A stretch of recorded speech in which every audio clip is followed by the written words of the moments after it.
All right, and we are live. It's Steel and Pearl. It's a Steel and Pearlo show today. Hello, everybody. Yep. Hope you had a great weekend. I myself was fighting what I thought was, I don't know, I don't get sick, right? So, but I couldn't talk. I thought I had laryngitis from talk because I've been doing way more stuff than usual. I thought I had laryngitis, but it turned out that I had allergies, which is really weird. I don't get them in the winter. What? Yeah, Really? yeah, I'm fine now. Like I'm feeling a little. I'm actually feeling worse just because of the drugs I had to take. You know, I but I mean, you feel can feel tell, great. The drugs worked, obviously, but I didn't. I never had allergies in the winter before. It's weird. right? I mean, like you sound a little nasally, but Yeah, other than that, I mean, yeah. yeah, it's still in here a little bit, but I mean, my throat was sore. Like I could barely talk. That's why I didn't do any. Wow. That's why I was gonna do live with Peyton Yeah, on the. I was gonna do some stuff on the weekend, and I couldn't that do didn't anything. happen. I got the COVID. No, I don't have the COVID. So, anyways, Yeah, no. we're watching the Buffalo Detroit game right now. It's going to go into overtime. I got Detroit to win Yeah. this game. I need Detroit to win this game now. But, Okay. anyways, uh, so we were talking before the show, and hello, everybody. Hajin is in the house, building towards Florida, but instead they're building towards Philadelphia. Good way of putting it. Which There you go. isn't That's the that way to a put great it. segue into what we were just going to talk about? You know what? That's absolutely perfect. Hmm. Thank you, Hajin. Appreciate that. We're going to talk about rebuilding.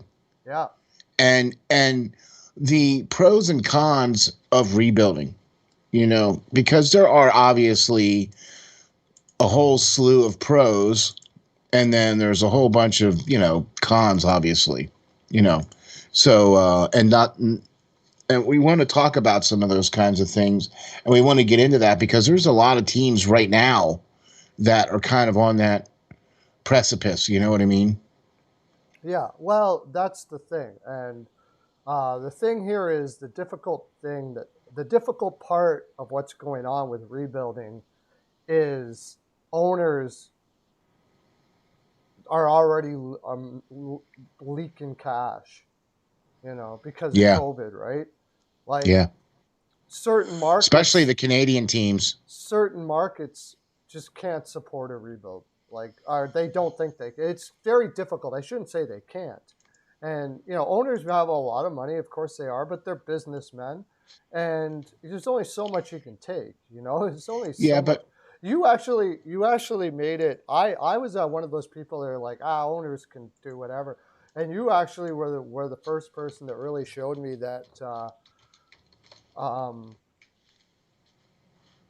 that they don't make as much money as you think.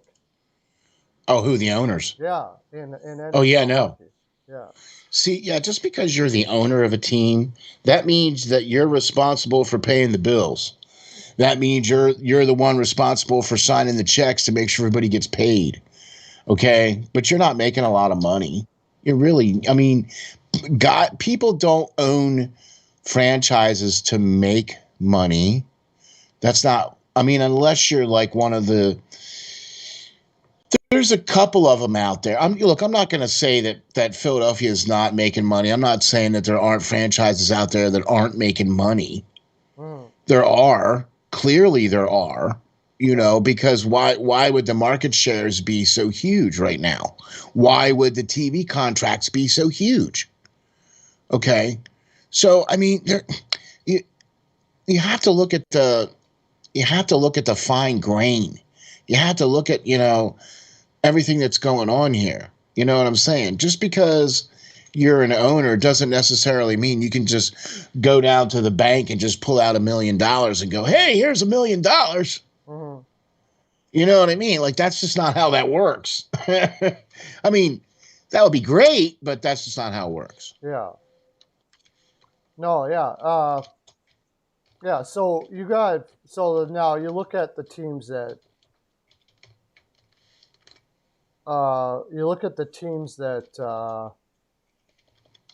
might rebuild here, or are talking about it, on the precipice. You know, Philadelphia is weird because they refused the rebuild when they fired Hextall. Let's face it, that's what they did, and now I they're don't, you, stuck. Now you have to have a whole bunch of people that made this decision to not rebuild. You have to have them go, "Oh, we were wrong," and have fun with that. So they're in a bad spot. yeah, you're never gonna get that to happen. Admitting that you were wrong. What? In Philadelphia No. and I think that's the biggest problem they have in Philadelphia. Or Is anywhere. I well, mean, in Philadelphia particularly, they just won't admit that they're wrong about anything. oh, I'm here to tell you that's I know that market intimately, and yeah, that's exactly right. There is no way on this planet that they're ever gonna admit, that they were wrong. Yeah, and that it's obvious with the way they react to things, do things. Uh, this silliness about what I mean. You want to talk about what's wrong with that organization? Clark's comments on Hextall publicly is what's wrong with that organization. Well, that would be putting it mildly. That is unprofessional. It's petty. See, Lauren asked that question, said, "What's your opinion on what Bobby Clark said?" Look, I'm not a fan or a proponent of giving other people press, whether they say something that I agree with or something that I disagree with. Okay. Whether or not this was true, I don't think this was something that needed to be said out in public. Okay. I thought that Bobby Clark is pretty much calling the kettle black here a little bit on this, because his general manager days in Philadelphia have a lot to be desired. Yeah. I mean, let's put it honestly. Mm-hmm. Look, each general manager that's been with the club has done some good things. Each one. Yeah. Okay. But they've done some real head scratchers and some real doozies of stuff that makes you just go, what the frick? Yeah. Right? But so you got a couple of good things out of this last 15 years, but it hasn't been enough. What me and Lance keep talking about on the Hockey Writers Inc. is this. How many pictures of guys do you have hanging from the side of the building? Right now, you only have Giroux. Right. When Giroux's gone, who else you got? You haven't had anybody since Giroux. I mean, there is nobody else. I mean, you look at like Edmonton. Look, I get it. Edmonton's not doing all that great right now, but you drive up to the Edmonton Center and there's a picture of Draisaitl and McDavid on the side of the building. You pull up to the Console Center in Pittsburgh and there's a picture of Crosby and Malkin on the side of the building. I mean, you get what I'm saying, right? Yeah, they don't have a superstar. They don't have nothing. But and that's because they've been a middle team for so long. Like, either you got to be bad or you got to be good. One of the two.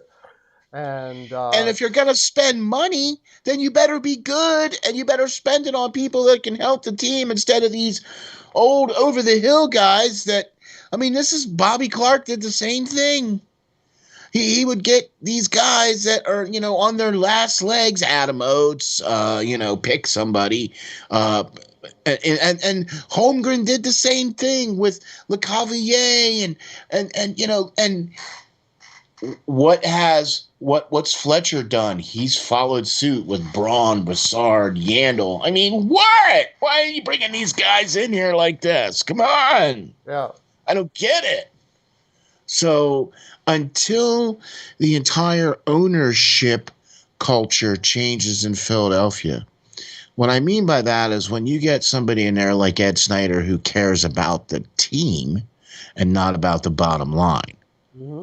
okay, because it's owned by a corporate entity, okay? And right now, it's just the people that are running it are just faces of that corporate entity. They don't give a spit about you, the fan, as long as you're paying your ticket and as long as you're buying a pretzel and a jersey. They don't give a spit about you. Mhm. It's clearly been shown that they don't care about the fans or the alumni or any of the players for that matter. Yeah. I mean, that's what I think about what Bobby Clark said, Lauren. I am not a fan of giving people press. People step in their own piles. Okay, I have a hard enough time watching my own backyard. Do you know what I'm saying? And so, Now, I want to say though, okay, about those comments, I don't think Clark was trying to yeah, I don't make think he it. was being I don't malicious. think he was trying to. Also, I don't think he was trying to lift himself up. No, He uh-uh. like what he's doing. What I think is a problem in Philadelphia, and he's trying to defend the Flyers. And I think that is the problem in Philadelphia. They have too many guys that are too much Philadelphia Flyers fans and not enough Philadelphia Flyers builders.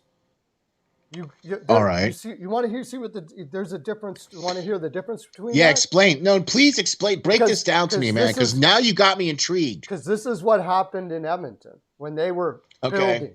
What did they do? They had Lowe, McTavish, these old. They're diehard Oilers fans and believer, like they live for that organization, right? Yeah. So what they end up doing is nothing. That's where the nothing can go wrong. They can't say anything bad about their organization. You understand?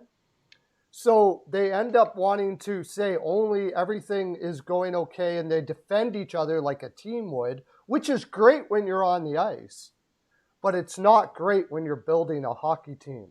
When you're building a hockey team, you need to be able to say to each other, that wasn't good enough. We are bad here. We got to be able to let these guys go. But if everybody is like a team where, I mean by in the sense of like friends, deep friends with each other, nobody wants to do that. It's too emotional. You see what I'm saying? So guys end Yeah, I'm up with you. sticking around for longer than they should. They don't Yeah. want to be the one that tells their best friends, you got to go. And Yeah. Oh, you know what I no. mean? It sounds like a great idea, but you can't be like, you have to have a rational aspect of it. And even if you do build a team like, say, Joe Sakic, for instance, the Colorado Avalanche, okay? Yeah. They Yeah. built he doesn't have anybody in there that used to play the game with him.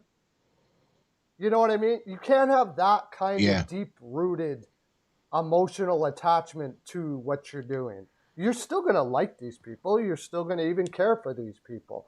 But I wouldn't hire anybody that I'd have a difficult time firing.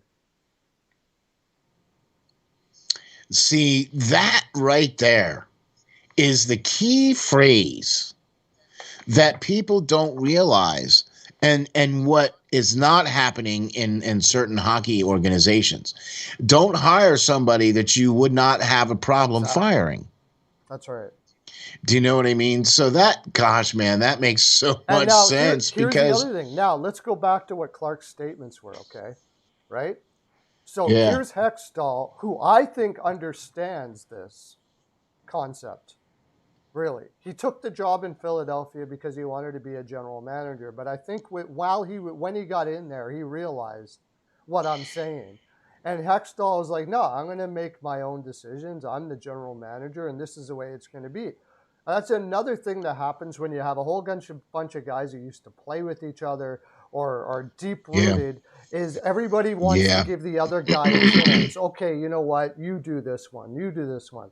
And he said, no, I'm making my decision. There was probably a lot of talk in there, and he said, no, I'm making my decision. As it turns out, if what Clark said is probably true, and I never understood why any general manager didn't take Makar there or any team. I have no idea. Like, I just, like, what? Didn't you watch this guy?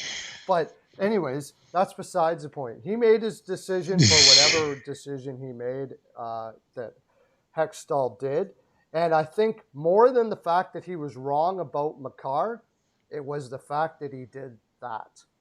That he did not give anything to everybody else and made the decision against everybody else. Now, in that part, in that way, in this time, at this time, that was probably a poor decision. But I think in the long term, it's way it's got to be a little bit, you know? Yeah. And that, so he's breaking away from what the problem that Philadelphia was having all the way up until this point. And it was, and yeah, no, I'm with you. I'm with you on that. And he even tried to bring in more analytics. He tried to use more of the analytics to try to be to use that as assessment of players. And maybe he was looking at the book inverted, or maybe he saw it backwards or inside out, or maybe he was looking at it in French or something. Yeah. But I've never seen anybody miss so blatantly on people the way Hextall did. What do you mean, on draft picks? I mean, yeah. And then you look at what they did in LA for all those years and you go, wait a minute. I personally think LA is not to do with who they drafted, but how their development, drafting and development team that they have. Well, see, that's the other part of it too, right? See, that's the other part I think that Philadelphia needs to just completely gut and start over. You nailed that on the head right there. Yeah. Because that culture there is, everything.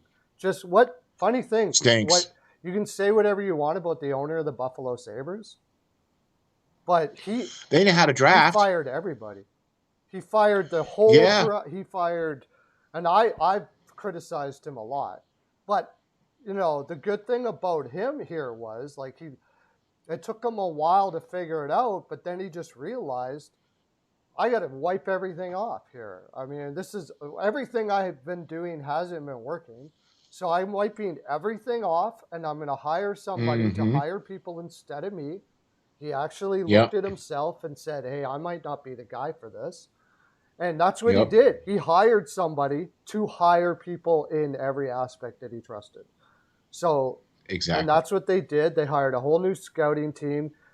They got, of course, Granato, who's doing a fantastic job as a coach there.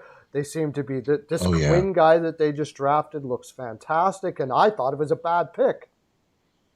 So they got her. It looks like they're heading in the right direction there, and I agree with you. I think that when going back to the rebuild situation, with Philadelphia, we know what they should do. But after you get Ellis. After you get Atkinson, it takes quite the how do I explain it?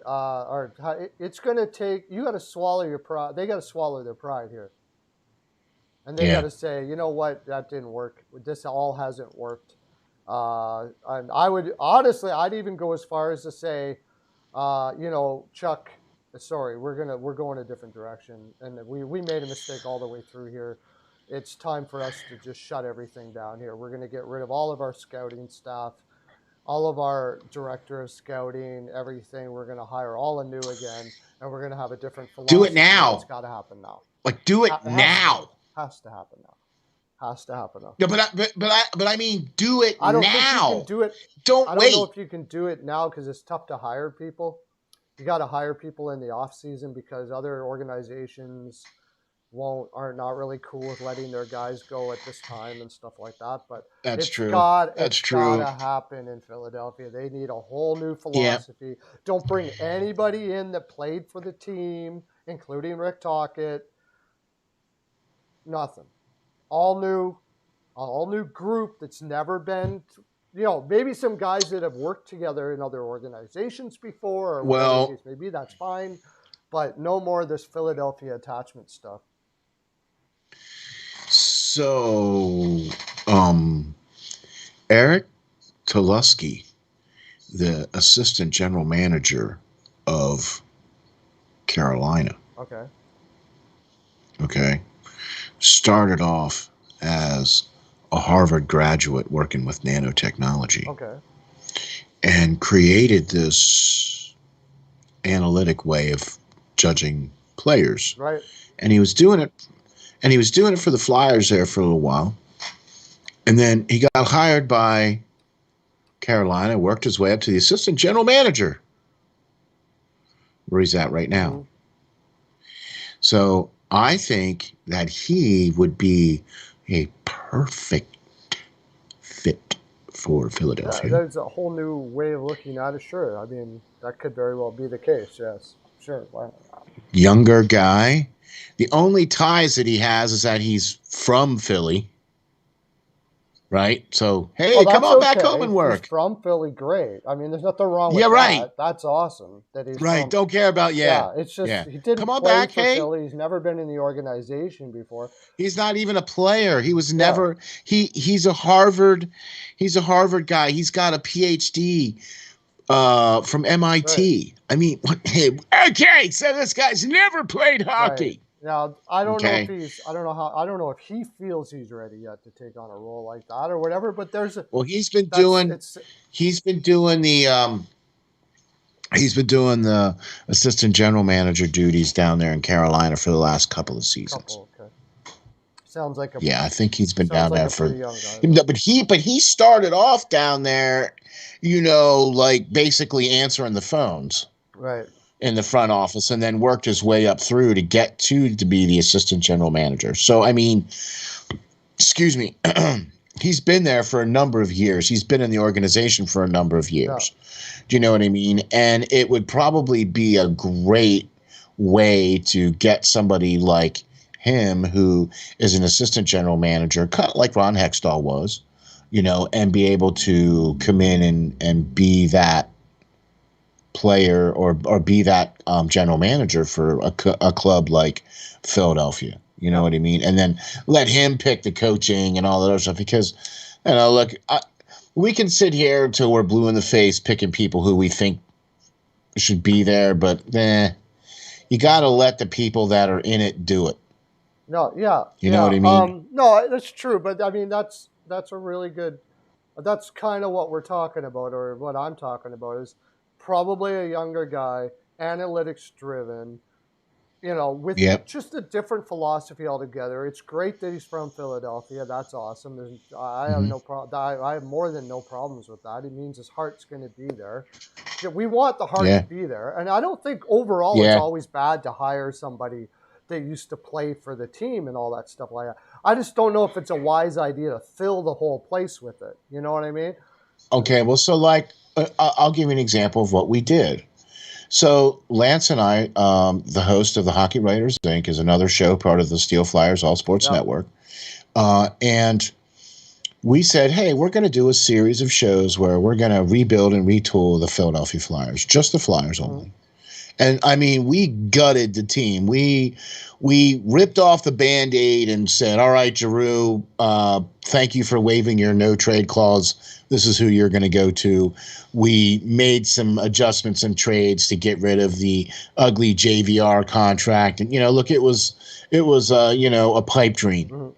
But we're staying within the cap, and so we selected Chris Knobloch as the head coach, and Rick Tocchet as an assistant, and Darian Hatcher as the assistant. Okay. So that's who we selected as our coaching staff. Okay. Now I'm sure that if a general manager comes in, he's going to want to select his own people, which that's cool. I'm okay with that. You know what I mean? But that's kind of like the example of what we did for who we were going to select as like our coaching staff. And yeah, I know you said not to bring in ex-players like Rick Tocchet, but I didn't bring Rick Tocchet in as a head coach. I am not a fan of him as a head coach. I think he would be a great coach as an assistant coach. Yeah. But I don't think he's going to leave his job to come in and be an assistant coach. I don't think that's going to happen. Probably not. Darian Hatcher was coaching his I believe he bought a minor league team, an ECHL team, and was a general manager and then was coach there for a long time. And I believe has just recently stepped away from coaching there to continue to be the owner there for the team that he was. And I can't think of it off the top of my head. But we would look to him to be the defensive guy, right? So retool the entire coaching staff from the minor league team, the AHL team, the entire coaching staff and behind the bench, and then all the scouting team and all the support, all the medical staff, all them guys. Here's your retirement, or you're going to be replaced. Everybody goes. Yeah. Everybody goes. That's the only way you're going to make anything different, better in Philadelphia, because as long as you have the same people in there, you're going to have the same mentality, the same old guard, the same thinking. Yeah, no, I mean, I don't know. You could sprinkle in a couple of people that used to be there. It's like I said, just don't fill the place with it. And who they're going to be, I'm with you. Know enough. Like, okay, here's a good example of something that you know Zito in Florida, right? Doing an incredible job there. Yeah. Did you know that? Oh my gosh! Did you know that the Edmonton Oilers were interviewing him for the general manager position? Say that again now. Edmonton Oilers it was between Zito and Holland. Really? Yeah, and they took Holland. Wow. What they really needed to do, they didn't do. And that was, Zito is a new, fresh way of looking at everything and all that kind of stuff like that. And instead they went with this old school guy who doesn't know anything about analytics, obviously, and just taking old people and like doing what the Philadelphia Flyers do. It's like the Edmonton Oilers are the Philadelphia Flyers of the West, except they were fortunate enough to have top 5 picks. I mean, that would be helpful, but that's just not happening in Philadelphia. That's just not how that is. You got to suck to get that. You got to suck. See, suck. And like suck to the 10th degree suck. For Edmonton Oilers. You mean like Pittsburgh suck? Yeah. Right. Yeah. So, but anyways, right? Because that's what happened to Pittsburgh. They sucked for 3 years. They got Malkin, they got Crosby, and they got Fleury. So it's time. I mean, if you were to bring in a guy like that, I'm pretty positive he's going to say, he's going to talk to Giroux, and I mean, everybody's gone, and it's going to be a tough conversation, and it's going to suck because you're going to treat some veterans. I don't know. Did Philadelphia give Ellis a no movement clause too? God, please tell me that. They didn't. Or no. I believe they just transferred his contract from. They just took it. So Nashville. I don't even know until he gets well, and that was the whole problem with Ryan Ellis was his injury stuff. He's almost untradeable, anyways. No, he doesn't have. So if you can get him going, you trade him again, which really sucks because you hate doing that to someone, but you just. We dropped the ball. We made a mistake with what direction we were going in, and we don't want you to sit here and rebuild your old guy. We want to give you a good opportunity somewhere else. And sorry to your family, and whatever. Send them like a gift basket of great stuff, and off you go. I think that's what you got to do. The best gift basket, I believe, the best gift basket that the Flyers could do for Giroux would be to send him to a contender. Yeah, Giroux for sure, and just go down the list, and pick up draft picks, and this team is rebuilding. Now the problem we have with this again is you have owners that are like, we're bleeding money here already. Now I don't know how it is in Philadelphia. Well, how do you think the fans would react to a rebuild, though? Well, it really. At this point, it doesn't really matter because you're gonna lose Giroux, so you pretty much have to do. No, look, I don't care what you call it. You can call it a rebuild, a retool, or I whatever. don't care what you But call it, because if you say retool, that's not good enough. Okay, well, but I mean, whatever you want to call it, if it's a retool or a rebuild, I mean, either way you slice it, you pretty much have to start from the ground up and go from the. Well, That's basically what I mean. Retool means we're going to trade some veterans, get a couple, and then we're going to get some more free agents and a different team. Now that ain't going to work anymore, man, because they've tried that for the last 3 years and that's not working. Yeah, rebuild. Right. So Chuck Fletcher's got to go. Chuck Fletcher's got to go. Brent Frer's got to go, and this whole retool mentality's got to go too. Got to build it up. Got to go from the ground up. It's the only way it's going to work. So, yeah, it's the only way it's going. So that's Philadelphia. I would even trade Sean Couturier.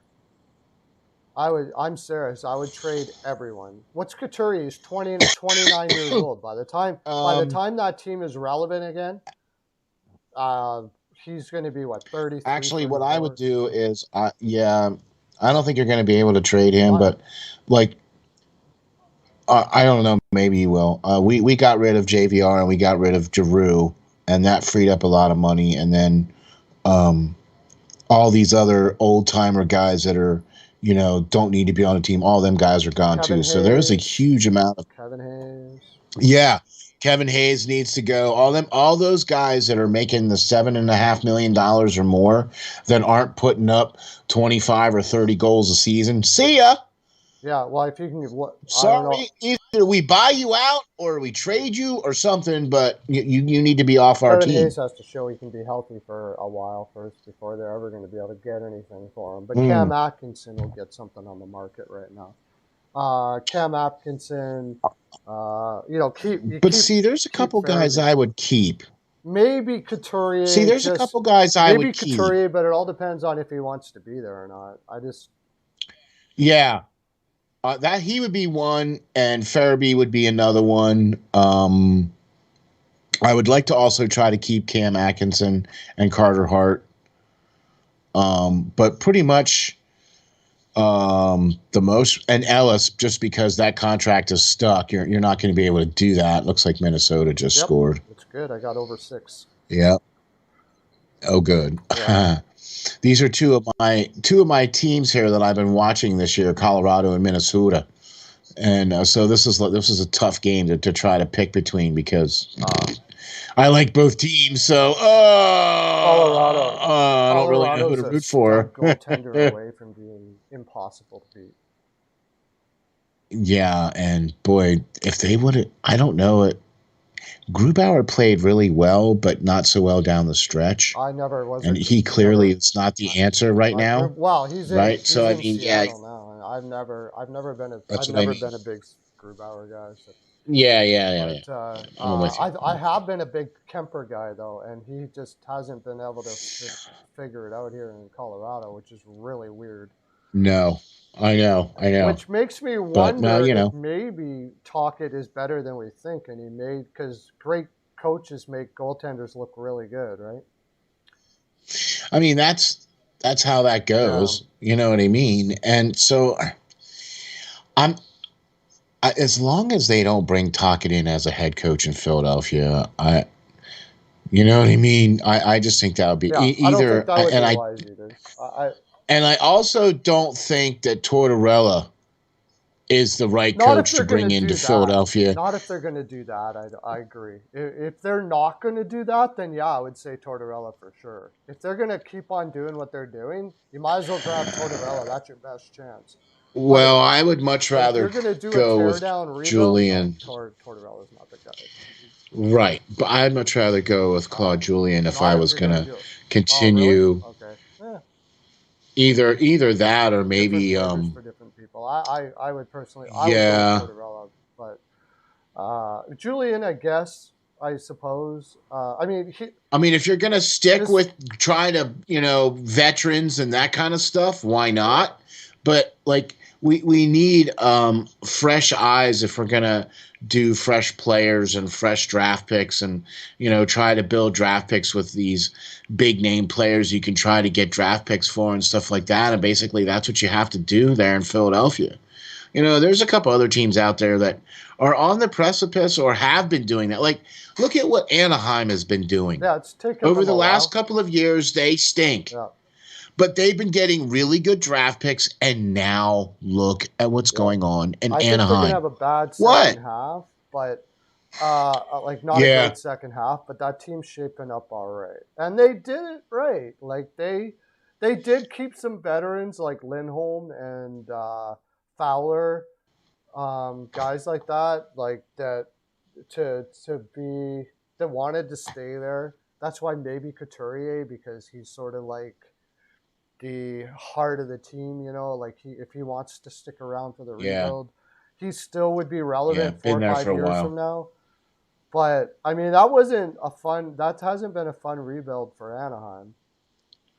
Well, like I said, they had to stink, and they did, man. They stunk for, I mean, gosh, Anaheim hasn't been relevant or hasn't even been any kind of conversation for how long? Right. They didn't unfortunately stink maybe bad enough sometimes because they had John Gibson through the whole thing. But they did get some lower, like Trevor Zegras was handed to them in the number 10 spot. And I know. They grabbed him at but the they've drafted really well. They've drafted late well too, like Isaac Lunderstrom and Troy Terry, and they like those 3rd, 4th, and 5th round guys. So again, I would say it's not just draft; it's draft and development, and the whole development team in Philadelphia to me would be gone. I had my suspicions about their development team, lots, but when they drafted Forster, I really did, because I Forster. their last number overall. Tyson Forster. Yeah. Yeah. I was really concerned about that pick, and I know Lance was big on it, but I don't pick a guy who can't skate in the first round. No way. And if my development team says, "Oh, we can get him to skate," okay. Have you shown that you can do that before? How many guys have they had there that can't skate that never really did learn how to skate very well? Why would you all of a sudden be doing it now? To me, that sounds like a bunch of people that just believe in each other, even though it doesn't make sense. That's what I'm trying to say. What happens when you have people that are like love each other in a family way like that is they believe in each other sometimes when it doesn't make sense. Or when it's not going to bear any fruit. Yeah, well, it doesn't make sense. You keep on banging the same drum over and over again. It's not working. It's done. Yeah. That's why exactly. I didn't like that pick, and we'll see how he turns out, but we'll see what happens. I mean, that's the thing too. That's the other thing too, where you look at the players that come in and out. How is it that? So let me ask you this question. Now you're an Edmonton fan. You've been following Edmonton for most of your whole life. Yes. Mm-hmm.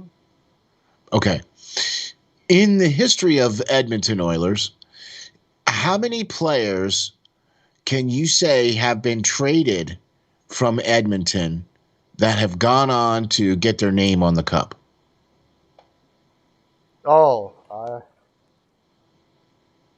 Well, I mean, I'd have to look at a list of that, but I mean, there's certain obvious ones in like Mark Messier. Okay, but I mean, within the last, say, 15 years. I'm sure there's some. I know there's quite a few that have been traded and became better wherever they went. I know that. Okay, that's cool, but I can't think about to go on to win cups, right? I don't know. Probably right. So they just fortunately didn't trade them to teams that to cup winning teams. You know what I mean? Well, so Philadelphia has got a list of players that you could fill a roster with. You could put on the other side of the ice and be an opposition team. That's how many guys Philadelphia has blown through that have gone on to win cups with other teams. Yeah. I mean, it's the same thing with coaching. Well, because you bring in Peter Laviolette, a Stanley Cup winning coach, and you blow through him. You did the same thing with Craig Berube. You should have never fired Craig No, Berube. I agree with that. What? That was one of the few ex-Philadelphia guys. You know what, though? I think what happened, and we've been talking about Philadelphia a lot, but I think I know. I'm what sorry. happened with Craig Berube, though, is I think Berube was more on wanting out. Behind the Yeah, I scenes, think so. I think he Yeah. realized this ain't working. Yeah, this was nothing he could do. Yeah, this ain't working. This bunch of people having these little families, and I think there was family spats.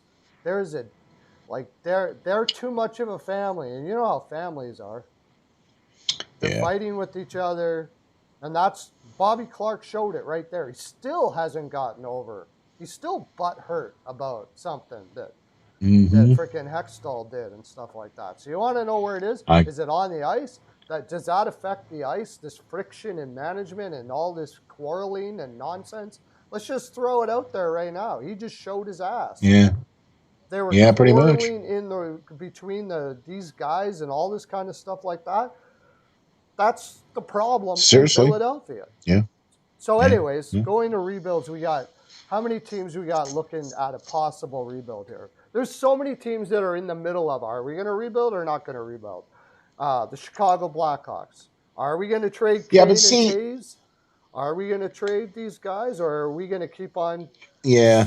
I think this new management's going to have a serious talk with Kane and Taves, and if they don't, then Chicago's just going to be what they are for the next 10 years, like another Philadelphia.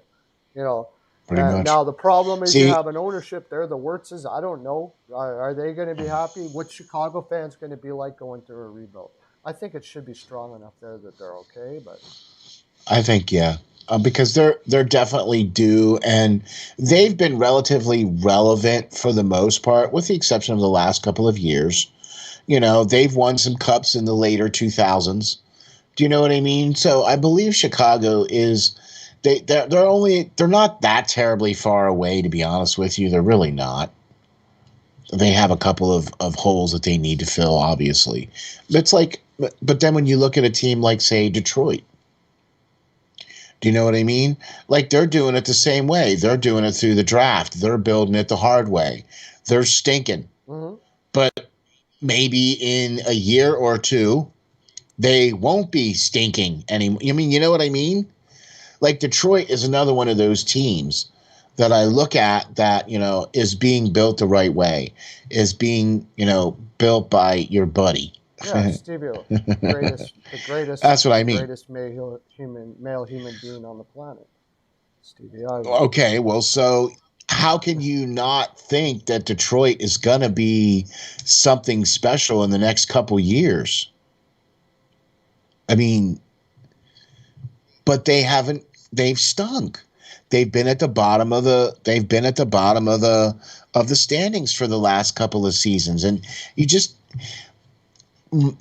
the Philadelphia market and other markets like Montreal and like Toronto and other markets, the fan base can't handle those words retool and rebuild and blah blah blah, because all they see is the fact that, well, why isn't my team winning? Well, they have all these players on the team, well, why isn't the team winning?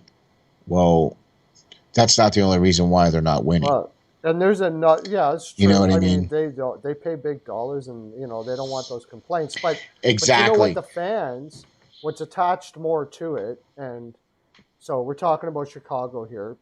We'll just go down all of them, and I'll just say what I think is going to happen. I think Chicago is going to trade Taves and Kane. Okay, but I do believe that. I believe they're going to do a rebuild there, and I have reasons for that, an actual rebuild. But okay, here's the thing about the fans.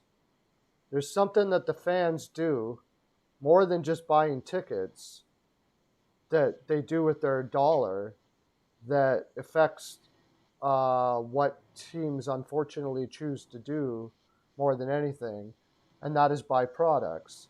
And the Philadelphia and these organizations have sponsors, and it more and more in the NHL and in sports in general, but I can only speak for the NHL. The sponsors are having more and more of a say at what happens with the team, unfortunately. You say rebuild to a spot to sponsors, and they're going to be like, we're out. We're screw you. We can't. We're not going to back a bad team. We don't want to be here. You find somebody that can make this team relevant, or I I'm out. mean, I'm already seeing like um, companies that have sponsored things that they haven't gotten the results that they wanted, and they're pulling out their Exactly. sponsorships. Now, when it comes to I mean, Philadelphia, I think that if they're ever going to have high sponsorship again, they just have to bite the bullet because they're bad and they're not rebuilding. So if you're bad and you're not rebuilding and there's no real apparent way to be good, then you have no choice, right? I, I feel like that guy that's on YouTube. He doesn't say a word, right? He just does this. Yeah. Right? Like he shows you like there's this thing. I think it's Cabby. I think his name is right. But somebody tries to pour some water into a cup and they turn the cup upside down because there's this hack they're supposed to do with it. But he just goes and just does it literally and turns the cups upside down, pour the water, and just goes like this. No, that's what I feel like with Philadelphia. Yeah. You know, So you just do what you got to just do so it. okay, Stop talking about Chicago us. got a new management team. I think that management team's going to stay there. They may hire one more person. But the guy who came in, he flat out said he had a different philosophy than the Bowmans did. Yeah, Okay.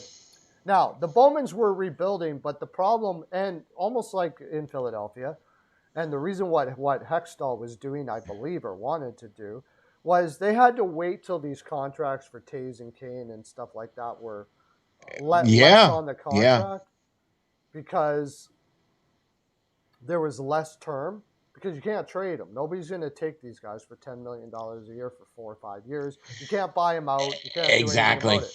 Now Philadelphia, exactly. Giroux is, his contract is tradable and stuff like that. You can do those sort of things. And then in Chicago too, both Kane and Taves have now it's gone long enough that they're tradable contracts. So unfortunately, they Yeah, don't they all have ironclad. The bad part about it is they have ironclad no trade lists, so the return is probably going to be negligible.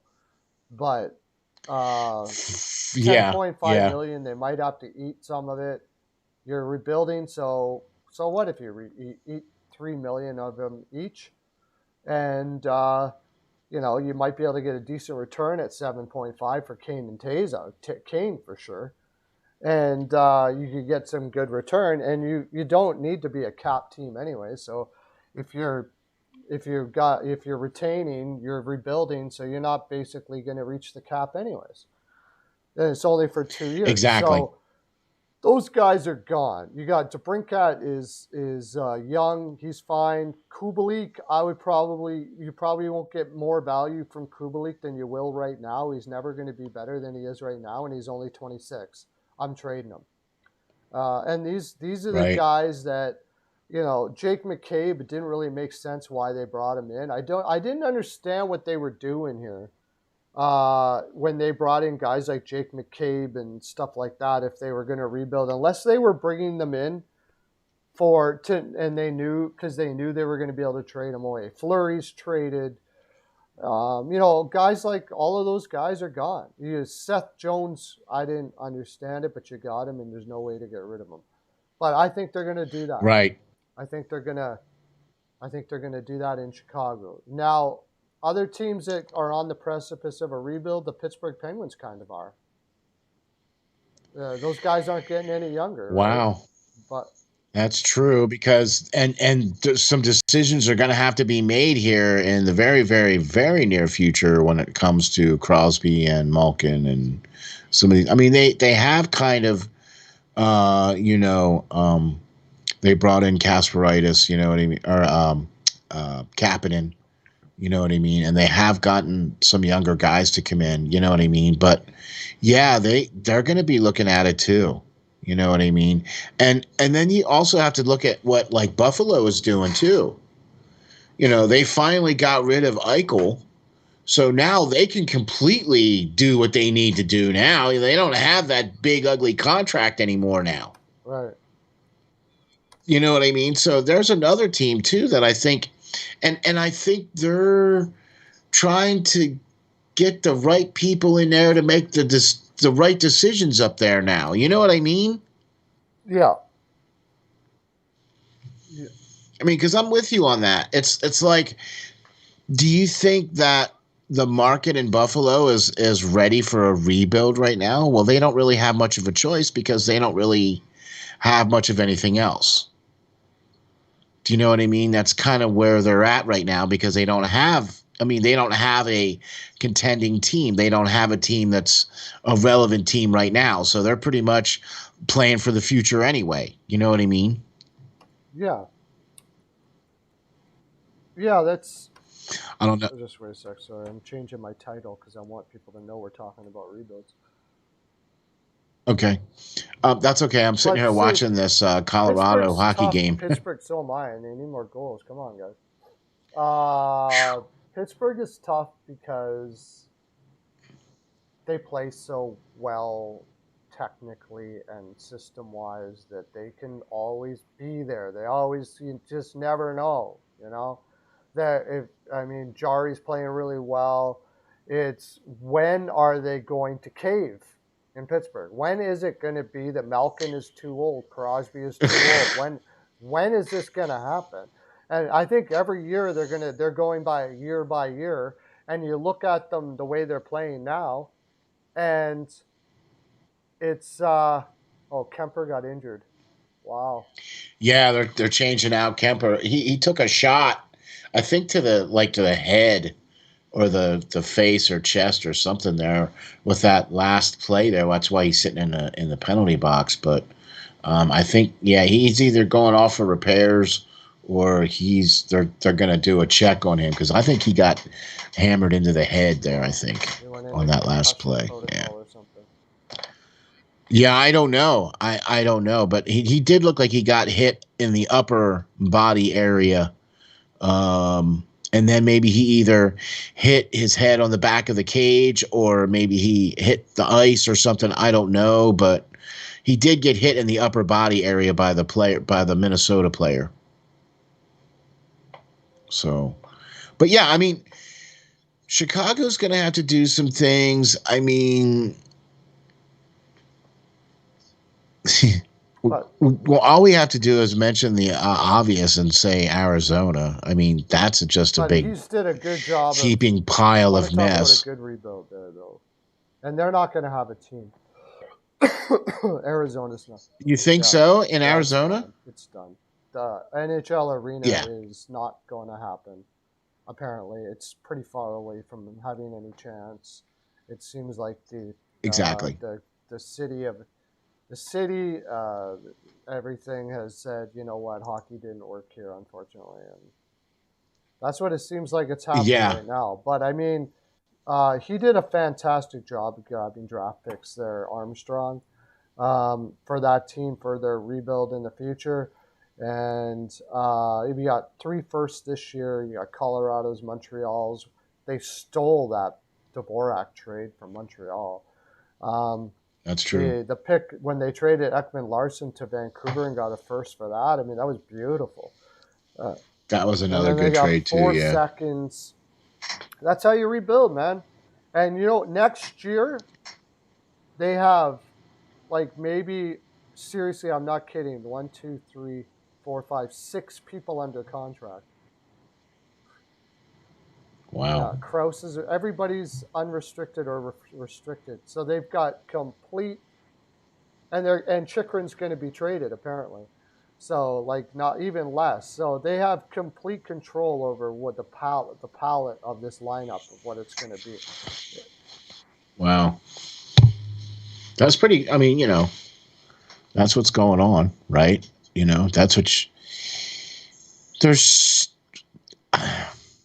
Gosh, man, there's so much out there of like what these teams need to do and what can they do. This draft is not going to be quite as deep as well. Yeah, it's not bad. I mean, it's It's not not deep bad, in right? stars. It's deep in Right. NHLers, but not stars. And the first Exactly. 5 or 6 are probably okay. But I mean, That's they about need it. players. So, um, Exactly. yeah, so, anyways, back just quickly on the Pittsburgh Penguins. Um, like they kind of do miracle work there in Pittsburgh, and it almost makes it so you keep on holding your breath that this team is like, Well, they keep yeah, winning. you got Brian Rust who's becoming. I don't know if they're going to be able to sign him. He's a Yeah, unrestricted free agent. He's like, if he went out on the market, he would get overpaid. And I almost assure you easily. that he wouldn't get as many points anywhere else than he did with Pittsburgh. That's true. So I would agree with somebody's going to that. overpay him, and it's up to him whether he wants to get overpaid and go somewhere. And I think he probably will. I don't know. I'm not in his head, but he may just want Yeah. to stay in Pittsburgh. And even though he's giving up millions, because they won't be able to pay him that much. So, but if he's got to go, you got Jeff Carter. He's 37. Malkin is like hanging on by a thread. It seems he's injured more often than he's right. Then he's on the Right. ice. And Yeah. then Letang is 34 years old. You're going to sign him to it. He's up for UFA this year. You're going to sign him to a long-term contract. And, Right. And what Crosby's got, what, 2 years left on his deal? right. So I don't know. I mean, yeah, this team does really well, but logic would say that that's going to decline every year from now on if they just keep these same players. And But are they see, really, here's the really, thing, really a and this contender is, right now? Like really, really a contender? but I mean, here's the thing, though. Like, Pittsburgh, I think, is kind of on the verge where if they say were to win a couple more games more so, they could because they're fourth in the division. You know what I mean? So I think they're, a little bit more. That's where the line is, because once you get past Pittsburgh, it drops off significantly. Like the Islanders, Jersey, Buffalo, and Philadelphia just drop off significantly after Pittsburgh, right? So Pittsburgh, after missing all those guys, is still able to win those games, and now they're getting those guys back. That's just going to make them that much more yeah, for dangerous. sure. I mean, Crosby comes back, and it only takes him, one game, and he's, not long, and he's got a 5 or 6 game point streak. I mean, you know what I mean? So it doesn't. I have some faith in what's going on in Pittsburgh because, I mean, let's face it. Are you kidding me? Jari is an all-star. No, I don't care about the All-Star game Like, anyways. no, but I mean, after watching him play the last 2 seasons, we felt that Pittsburgh's biggest weakness was their goaltending. Yeah. I see what you mean. Yeah, he's having right, and they went out and re-signed the same guys, and it's like, wow, Jari's an all-star this year. All right. I mean, he's in the conversation now. Do you know what I mean? Like, where is this coming from? It's the team in front of him. The defense is playing way better than what it did last year. Went out and got the team is playing way better in front of him. And that's what I mean. Goaltending coach. They know what to do. They know how to make the right moves there in Pittsburgh. Everything they do is gold. Let's face it. Everything they do is gold. Exactly. Their player development system there is insane. Like, they keep on bringing guys. Like, they trade their first-round picks constantly, all the time. And now Hextall's there now. They still got guys that come in there and And Hextall's there now, so we'll see how things go in Pittsburgh. Because when he came to Philadelphia, he was utterly cap-strapped. Like, he couldn't do anything for like his first off season. All he could really do was just try to move some things around. He really couldn't do anything in his first off season. And then even in his second off season, he didn't have a lot of wiggle room to do much of anything either. That's why he was basically just shuffling around, bottom 6 guys, and stuff like that. So, I mean, I'm interested to see what's going to happen in Pittsburgh over the next couple of years, especially with Hextall being the general manager there now and things like that. And Lauren, you're right the draft in 2023 has more of the generational players, but I think with what Pearlo said and what you said, Lauren, that 2022 draft is definitely going to be a good draft. You're just not going to see, there's going to be a lot of NHLers. You know what I mean? So yeah, I'm Yeah, with you there's on some that. good So, guys in the draft. I mean, there's good. oh yeah, I think the first 5 players, maybe even the first 10. Yeah, it's There's a lot of guys in this upcoming draft that are going to play for the NHL. It's an average draft, which is still fine. I mean, and it's not Right. like 2006, which were like there's a couple drafts that really had nothing much in it. The year Phillips was drafted really was a poor draft, and it was thought of as a poor draft at the time, and it was, guys like that. But it's not a poor draft. It's just it's your average draft. But Right. But I mean, like last year's draft only had like 1 or 2 players, maybe that's it. And even that. And those guys didn't even, like Owen Power didn't even, he still hasn't even suited up for oh no, he Buffalo wasn't. yet. He You know wasn't what I going mean? to. Maybe he's chewing it up. But that's He's what I chewing it mean. up in college, though. Holy crap! I know. Trust me, I He's gonna know. be But that's what I'm talking about. Like the year before was Lafreniere. He started for New York that year. questionable whether that should have been the case. I agree, but whether it was questionable or not, he was that one player that started after he was drafted. You know what I'm saying? Yeah. So I don't think there wasn't anybody in this past draft, and I don't think there might be 1 or 2 guys in this upcoming draft for 2022, but I think there's going to be more so in 2023. Yeah, 2023 is a pretty deep draft. But like I said, it's tough right now for the teams that need to rebuild have to really are like Philadelphia needs to rebuild. Chicago needs to rebuild. What did we have? Detroit's in the process of doing Yeah. so. Okay. Arizona needs There's to a good do example. something. Detroit has long-term sponsors that have been there from the beginning. They're not going Yeah. nowhere. And Detroit is like it's the fabric of their community, right? So even if they're going to go through a rebuild, the sponsors don't care. They're going to fill the building. They have knowledgeable fans. They're going to get behind it, which they have. All right. So they've That's got true. behind it. They But still they've fill the building every day. They're cheering on their kids. But if you were a team like maybe I don't know if Philadelphia is the same sort of thing as that, but like other teams that might what's going to happen when Vegas has to do their rebuild? That'll be interesting to see because the team is going to have to rebuild a Yeah. couple of years from now, and they were a team that were starting a fan base, so they're hoping that they can win a cup and build like this huge fan base, and then go, oh yeah, okay. By the way, can you stick with this now? That's going to be difficult.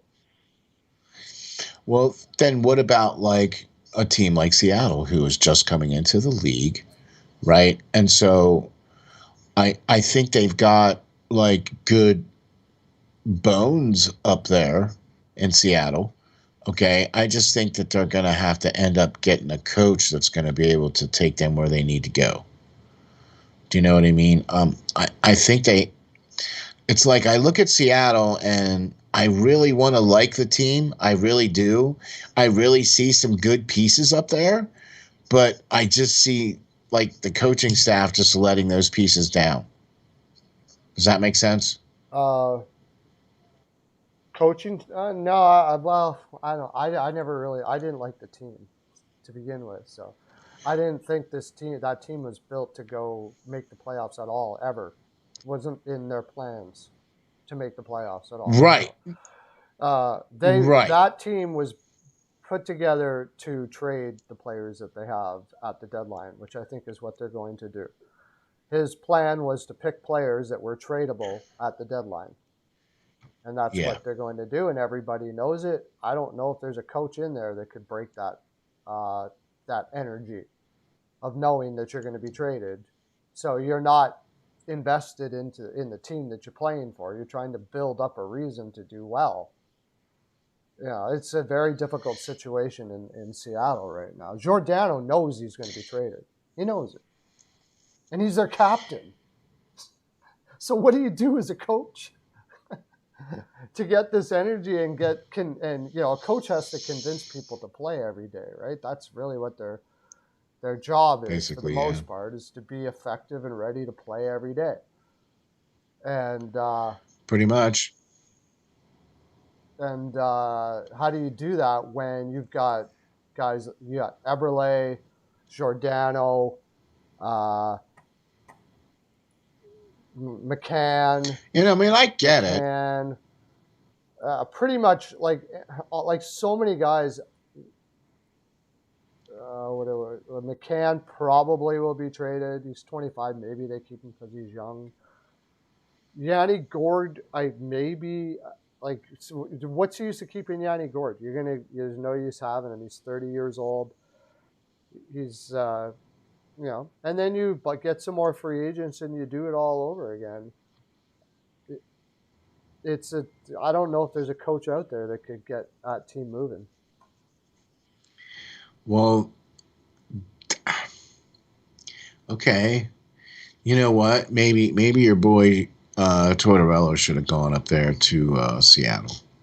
There you go. Well, because he doesn't know what it means to rebuild.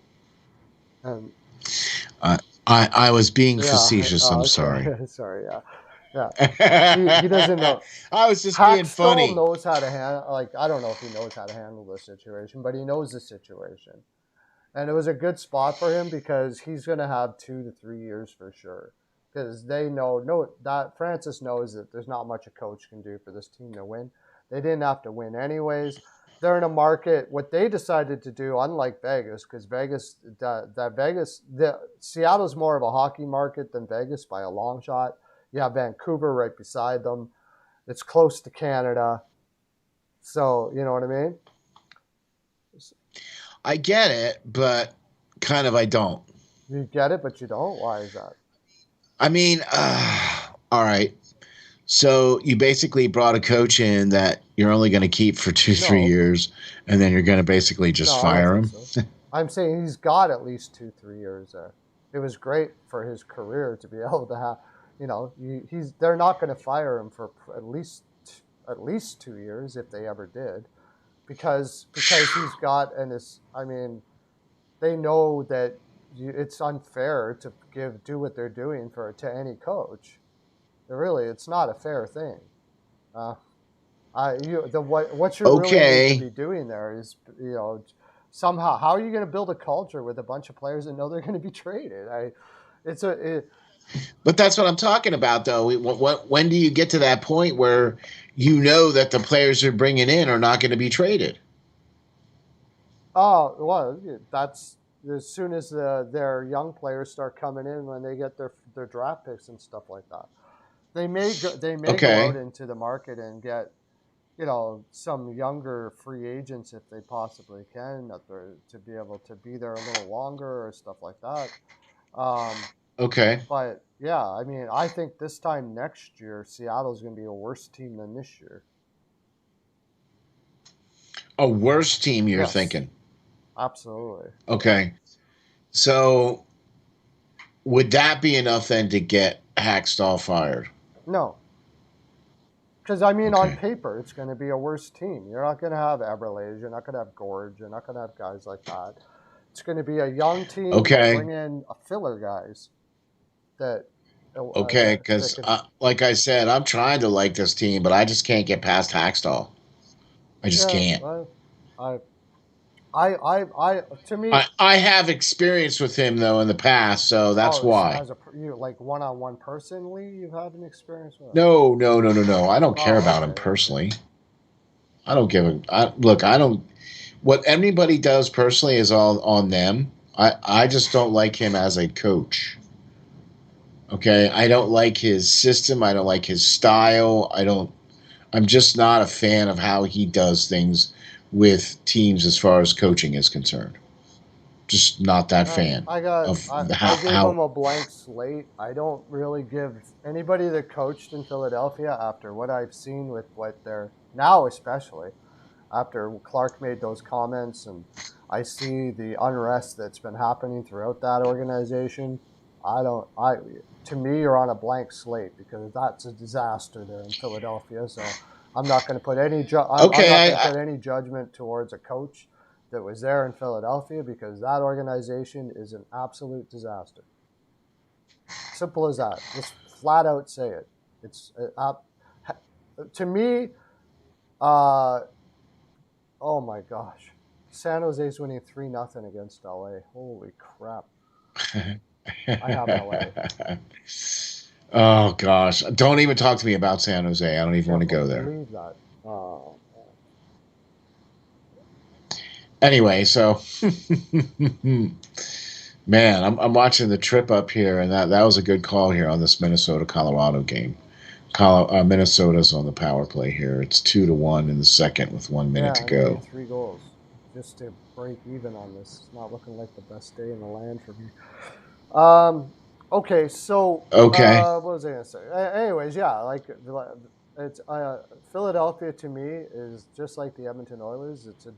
It may be different, but what Clark said in that meeting, and I don't care if it's malicious or not.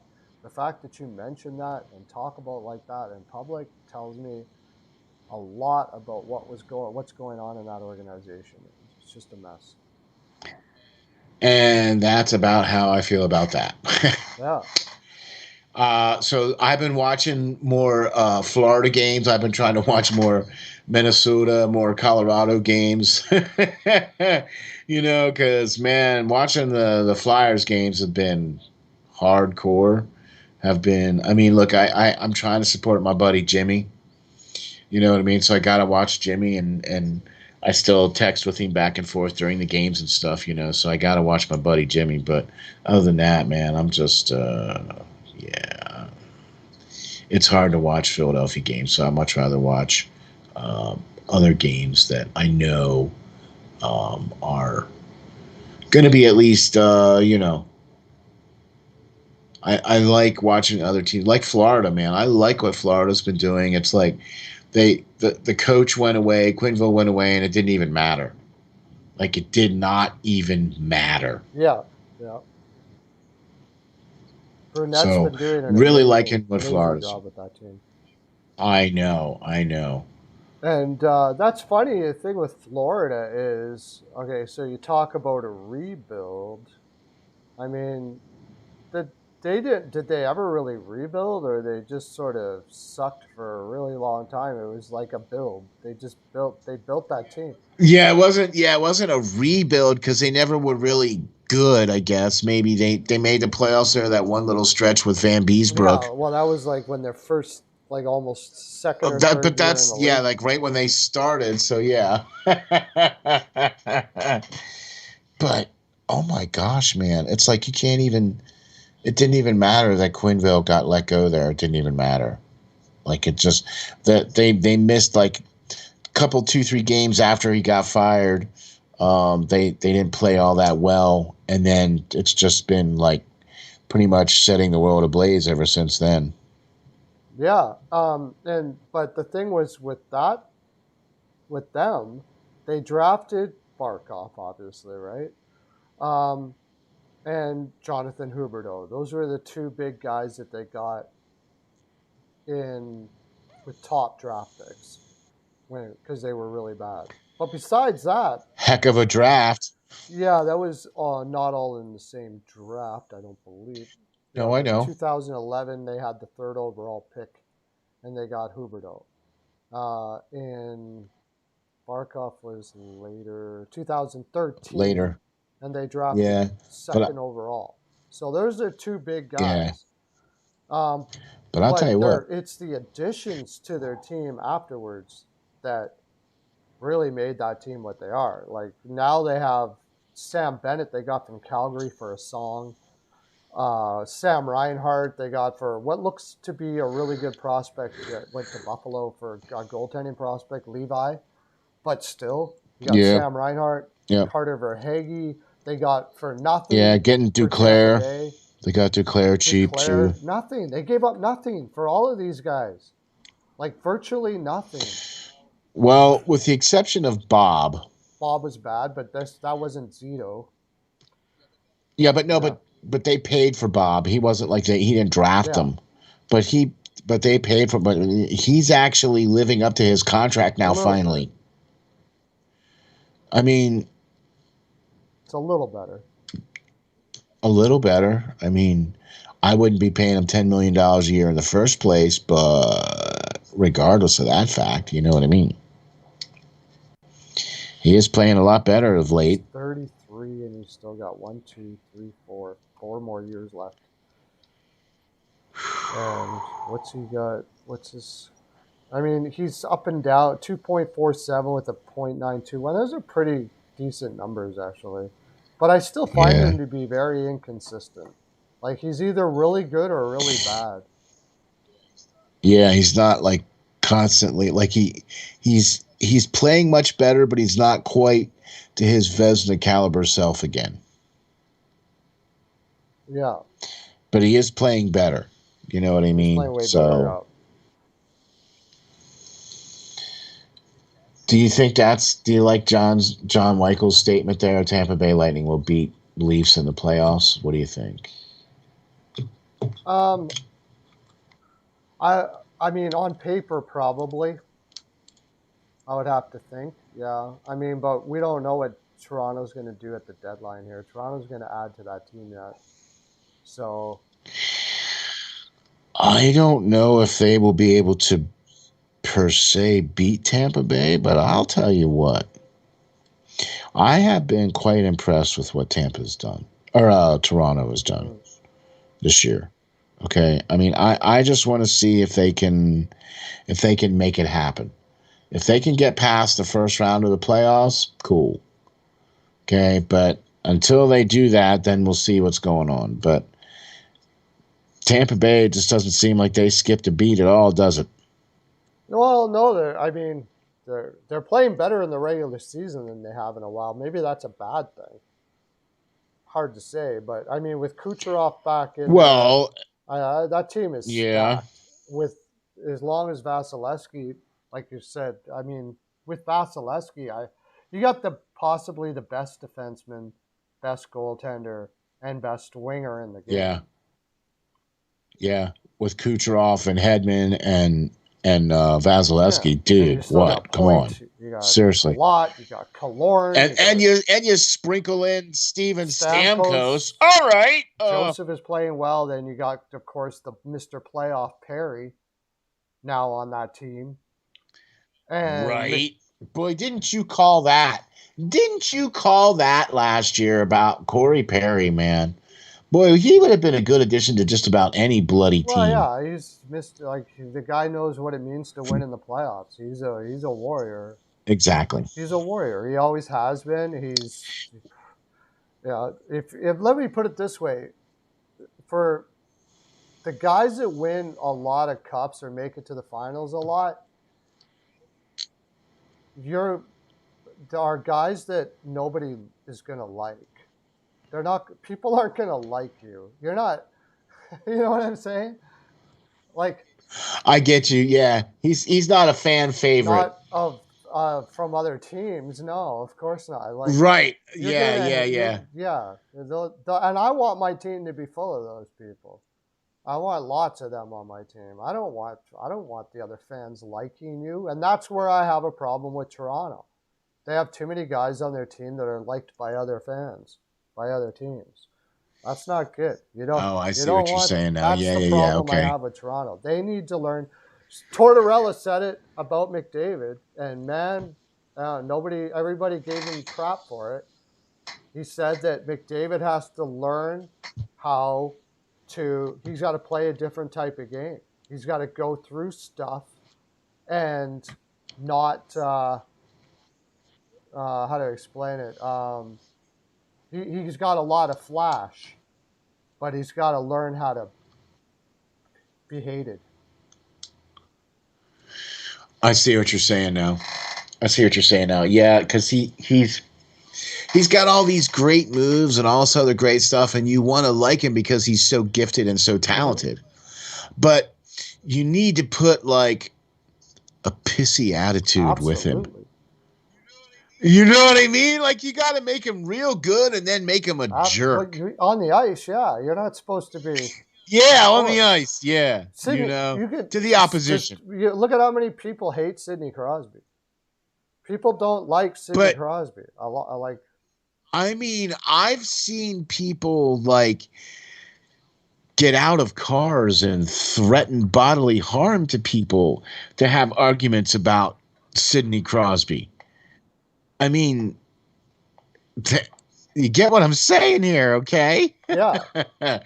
If you're that good, I mean, look, all you have to do is ask Wayne Gretzky about the players that he admired, right? And some of the guys that he admired, like Gordie Howe. Nobody liked Gordie Howe. No.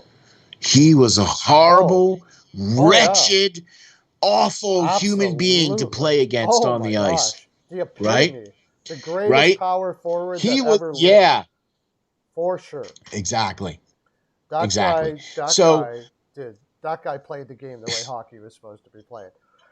When you finished a game with Gordie Howe, you knew that there was a hockey game going on. You played a hockey game. Exactly. Yeah. So, but see, not only did he have a pissy attitude, and I'm just using that as an example, because the guy, I mean, off the ice, I mean, the guy is this wonderful human being, humanitarian. Yeah. I mean, you know what I'm saying, right? Mm-hmm. Right? But on the ice, man, he's a freaking rattlesnake bulldog. Don't step in my yard because I'm going to kill you, right? And see, if you look at all the greats, they were all horrible, wretched people to play against. Forsberg I put him right up there. Stevie Yzerman. People Stevie don't talk Yzerman about Stevie Yzerman. Stevie Yzerman was freaking Brendan Shanahan. He played in Detroit. Brendan Shanahan was a bastard of a player to play against. Those kind of guys. Brad Marchand in Boston. Put him on my team. Perfect example. Perfect example. Garbage, but besides that, put him on my. That's a little bit out there, but all day long, absolutely freaking love that guy. Brady. That's why I talk to all the time. I'll take both Kachucks anytime. All day. I would take those guys every second of every day, even with my eyes closed. If I was Buffalo and if I were when they were talking about trading Eichel, I was like, I'd almost do Eichel for Brady Tkachuk straight across if they were willing to do it. Straight, yeah. I'm sick like that. And I think Eichel has got more skill than Brady, but that guy is going to go through everything for you. Like, he is exact. See, I love him, man. That's why I have a lot of respect for coaches like Herbie Brooks. Yeah, well, Herb Brooks is one of the greatest all time, for sure. I've heard some stories about him in the room that just blow your mind. But he made you want to run through a brick wall. Like, it didn't matter how good you were or how bad you were, because let's face it, the teams that he was coaching were not the best teams on the planet. But he got them to play good as a team because he got them to believe in themselves. Do you know what I mean? It's not necessarily that they had all this great skill, because let's face it, they didn't. None of the United States team guys ever amounted to any of the NHL. There was the goalie, right? And one or two other players, but that was it. Nobody really amounted to anything after the Olympics. Do you know what I mean? But he was able to get those guys together to play and get them to believe in themselves. Do you know what I mean? He's incredible. So I heard amazing stories about Herb Brooks and how he. Exactly. So when you get a coach like that can get the best out of those players, then all day long I want guys that are like that have that kind of Yeah. attitude, that are those types of players. Because if you mix those types of players with a coach that you sprinkle a little bit of Herbie Brooks in there with that, and a little bit of Gordie Howe player in there with that, man, that's the makings of championship teams. And it just seems like that's what like Tampa It's Bay's harder. doing. It's hard. Well, Tampa Bay did it when they got Maroon. They Right. got guys, and they realized the value of guys like that, Maroon, and now they got Corey Perry. But yeah, See, they paid attention. They realized that, and so do some of the other teams out there, that you have to have that snarling, you know, guy on your team. You got to have him. You gotta. intimidation will always be part of the game, and if you got to be able to battle back and forth.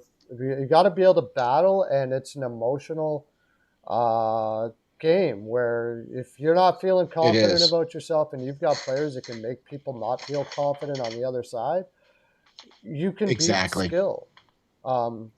Exactly. I mean, they just showed that one thing with Brad Marchand and Maroon. That's who it was when Boston played Tampa Bay, Oh yeah.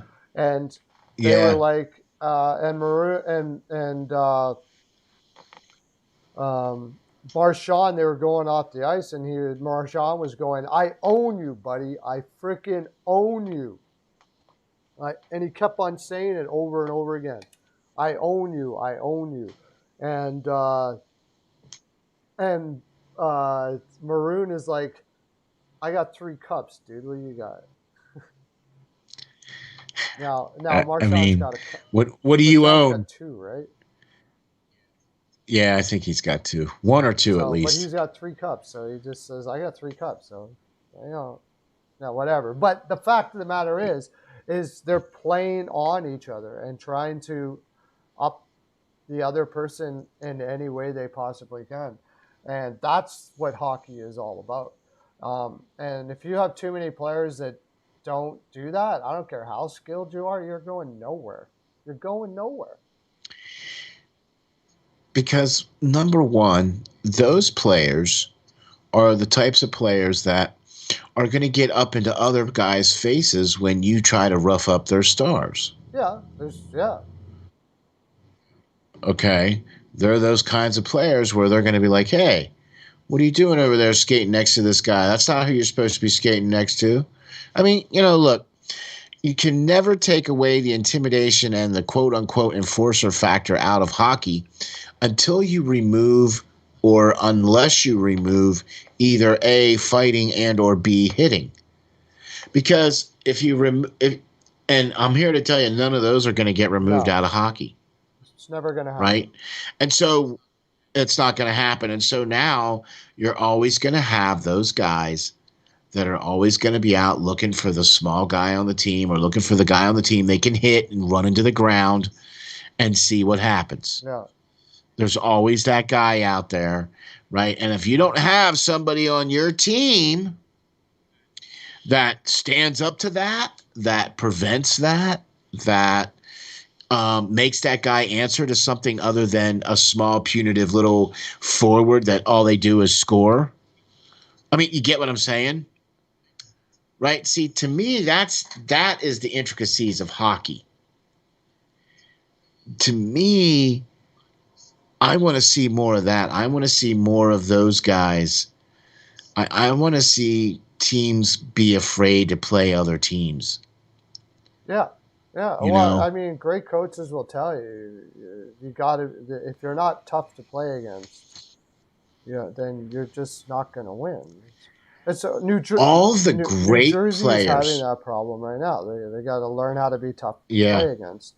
These younger exactly. these younger guys that come in the league.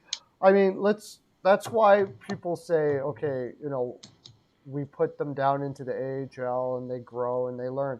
One of the biggest things young players are learning when they come in the league is how to hate. Because you're playing in junior, especially these guys that have like top picks and put up huge numbers. They didn't have to hate they were just having fun, which is great. It's great. The Yeah, hockey's yeah. fun, But when we get into Yeah. competition like this, you got to learn how to hate. With men. Yeah, you got to learn how to hate. With men that have Yeah. memories about Some people, it's born in them. And see. those are the guys that I would love to draft, like the Kachucks. They just born in them. Like they know, they have a mature understanding of hating to lose and hating the opposition on the ice in a way that, in a competitive way. I don't mean like, deeply hating, you know what I mean? But in the competition aspect of hating the opposition because they are preventing you from your goal. That's what I mean by that. And some guys, I'm with you on that so just much. never get it. And that's one of the things that I think that we talk about with some of these teams that are needing to go through a rebuild right now. That going back to the whole rebuild situation is, or like building a team like Toronto. Toronto needs guys there that hate like that, and they still don't have it yet. I believe Matthews has it to a certain extent, to tell you the honest truth, and he's building it pretty good. I think Marner is struggling with this. Yeah. Marner is struggling with this more than anyone else of getting to that point, but I think he'll get there. Nylander is learning it. Do you see Nylander out there now, man? He's got a look on his eye like he wants. Right? Oh man, I'm with you. Yeah. Look, do you know what they're learning from? The Wayne train. What is that? Wayne Simmons is up there. Yeah, he helps for sure. Yeah. He hates. Look, that guy gets on the ice, and y'all could be the best of friends, right? Off the ice, but when you're on the ice, man, you guys are mortal enemy. He's trying to take your head off. Yeah. Right? That's how Wayne Simmons plays the game. He is that kind of player.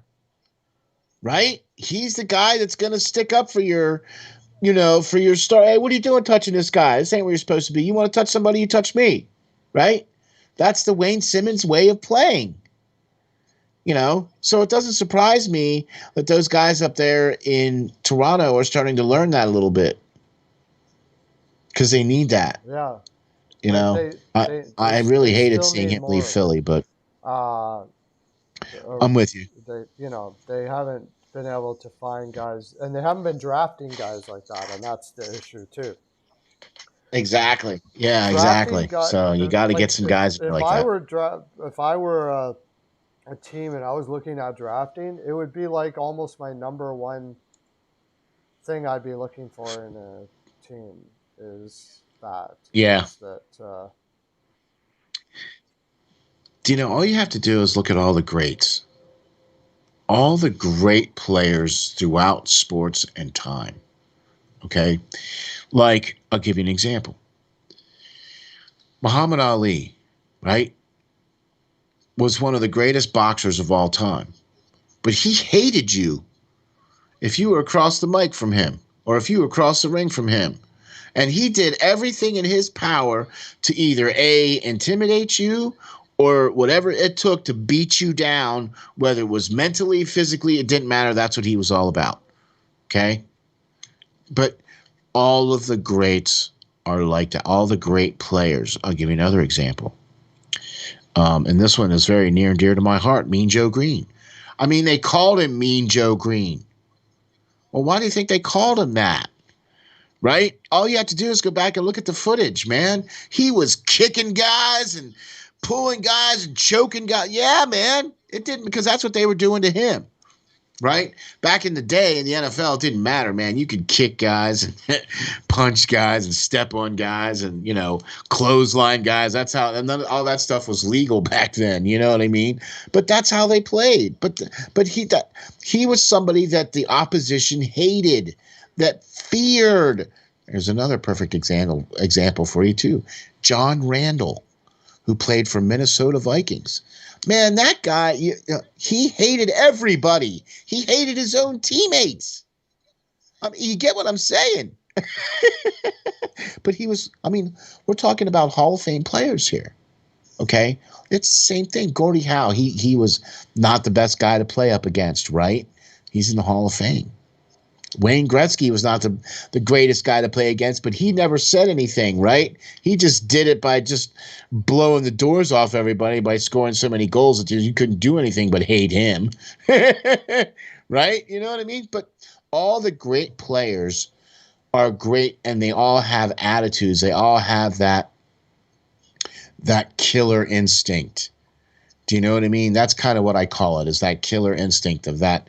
They are so competitive that they hate to lose so much that they will do whatever it takes to win. And if that means getting in your head, or if that means, telling you that your mama stinks, Oh, or, well, whatever. I mean, some of the things that they say. There's guys that do that stuff. Yeah. You know what I mean? They say, oh, man, Matthew Barnaby said that he's one of the ones that said that he actually regrets some of. Did you see what Lauren just put out? Oh my Joking, God. of course. Yeah, no. Yeah. Yeah. All right. Sorry. Anyway. That's what I'd be. That puts. If I'm drafting, if you can find guys that already have that internally in them, I'm getting to the point now where I don't know if I wouldn't take that over a more skilled player in a lot of cases. Somebody that's got a little snarl. Yeah, it's and like it's look at some of the players out there that kind of fit that mold, but not necessarily. Sometimes is it even tough. Like Nylander is not that guy, but there's something about Nylander that has this fierce competitive nature to him, and you can see it. He just oozes it, and that's I'm with you, because Stone. Stone. Yeah, Stone from Vegas. Stone all day long, like all day long. All those guys. Those are the guys you're going to win cups with. Yeah, I'm with you. I'm with you on that. I would even say like Landeskog is even kind of in that same kind of. McKinnon, actually. McKinnon is a McKinnon competitor. Too. Mm-hmm. That's the one thing that I've noticed a lot about hockey players is that, boy, they are some of the most fiercest competitors that I've ever seen. As far as, like, you get guys that are competitive, that are always trying to compete against each other and trying to win. But I've never seen it more so than I do with hockey players. Yeah. Like, you see some guys like that in the NFL, and you see some guys like that in racing and stuff like that. But I don't see it like I do in hockey, where guys are way more competitive in hockey than in any other sport that I've seen. It's as far as the guys that play the sport. Well, I don't know. Football, man, those guys have to be competitive. I think that the thing with football is, though, that you're exerting that constantly all the time for the most part. Like those defensive players, like there's got to be a hate in them to keep on doing what they do in a game. But yeah, you're right. There's something about hockey and the amount of games they play and the physical abuse that they take. There's got to be something internally in hockey players that have that. You can't coach that. You can't coach it. You can't teach it. And lots of guys more skilled than the players that are in the NHL don't make it because they don't have it. They just exactly. And it's not that. It's not saying that competitiveness is necessarily always a bad thing, because it can be if you don't keep it in check. You know what I mean? It's good to have a healthy competitiveness. Mason where you're constantly just mentioned in Anaheim. Sorry, yes, that was a freaking amazing. Yeah, but he's one too. Oh, man, what a pickup that was. Oh my gosh, and look, I don't care what anybody says, but this Zegras kid. Man, I really like this Zegras. Zegras is a great example for sure. I agree. And McTavish, he's got the name, so he's got the bloodline, right? Because his dad played, okay, and Sean Doan too. or Shane Doan's son. Yeah, What's his name? I can't think of his name. Chris, I think it he was is. drafted by But Arizona. he's He was another one. drafted by Arizona. He's Yeah. Yeah, he's another one that plays like Well, that. You know you what I you mean? So there's watch guys you out. watch what guys that the Arizona Coyote draft, because the guy that's building that team, uh, he helped build the St. Louis Blues that won that cup, and you know what they were all about, Oh, right? okay, So you watch the okay. way There you this go. team is going to be built. You're going to see guys like Doan, and that's the kind of That's going to be yeah. good. It's going to be good. We'll be interested to see what happens in Arizona. I mean, I I also think too that Buffalo getting rid of Eichel is going to help to open the door for them to where they will be able to finish what they've tried to do there. Okay. And I think they finally got some people up there in Buffalo to do what needs to be done. We'll see. Do you know what I mean? Um, uh, I think Anaheim is long on its way to being a better team over the next span of the next couple of years because they've drafted so well and they've got some really great prospects coming Mm-hmm. up. Do you know what I mean? And with as long as their goaltending and as long as their current team continues to maintain, I think Anaheim is looking very promising in the future. And I think LA, the Kings, I think are also kind of in that same boat where they might be a year or two away from where Anaheim is. You know, they're starting to get some of the good prospects as their guys coming up through, and you know they might be good in the next couple of years too. You know what I mean? Oh wow, Yes. what a great score! I just watched the game tying score here for Yeah. Minnesota. Me too. Wow, 2-0. man, it was some great back and forth. Kaprizov, man, whoa, great score. Or wait, no, I'm sorry. No, that was it Kaprizov that shot that? It could have been. Yeah, I think so. Is he? I don't know if it went off of a player. Yeah, I think that's going to be his goal. Yeah, I went off the goalie. So, all Yeah. right, cool. Tied it up. It's now tie in the third period. 13 left to go in the third. It's tied. Minnesota 2, Colorado 2. Yeah, man. This game has been back and forth. Um, Kemper has been out since the second period. He got hit up high. I don't know if it was a concussion protocol thing, but they got Francois in now too in net, so he just let that goal get in. But that was a heck of That a was a play killer there. play. I'm telling you, man, that was some great back and forth action No, here this too, for game is sure on this game. fantastic. I've been one. I know. I mean, it's like, I'm doing a show. All right. But yeah, Kaprizov, yeah, 15th. Man, that kid, ever since he's come into the league, oh my gosh, man.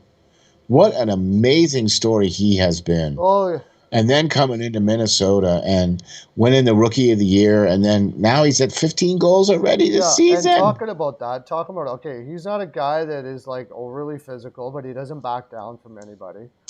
And you Exactly. watch him on the bench, you see him on, he's got it in his eye, man. That kid wants to frickin' win. Like he's got a killer competitive nature to him that is going like he's a guy that you win cups with. And you know what? He was ballsy right from the get go.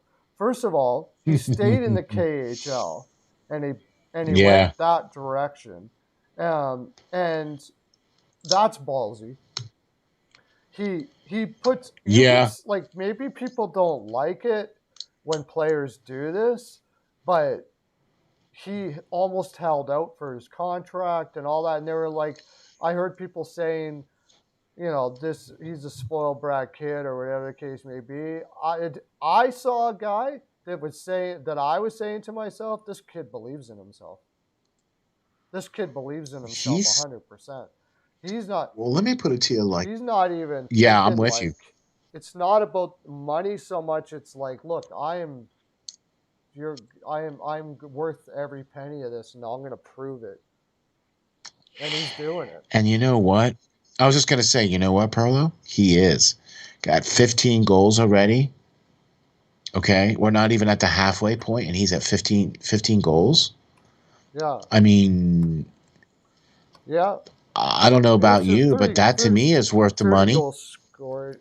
Let's see, what has he got? And he's just got points. He can do it in so many different ways, and he does it Mm-hmm. in the money times, like right there. Clutch. Clutch. That's the big thing. When it's time to bear down and have that The, killer instinct, yep. where basically Yep. The last few minutes of the period, 42 or, points in 33 games, and 14 goals in 33 games. So that's a 40-goal pace and almost 100 points. Actually, 15 goals because he just scored a goal tonight. So that's 15 goals. 34 games, right. So there you go.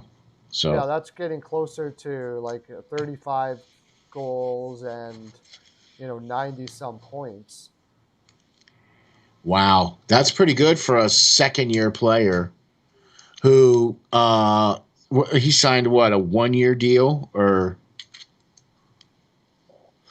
he signed a 1-year deal for like $6.5 million or something like that, or what was his deal? No, it's several years. Did he get? He took a bridge, right? That's right. That was the whole thing he was holding out for, was the bridge. Okay. Oh, I lost it. Just wait. Yeah, I wasn't sure. I'll tell you in a second here.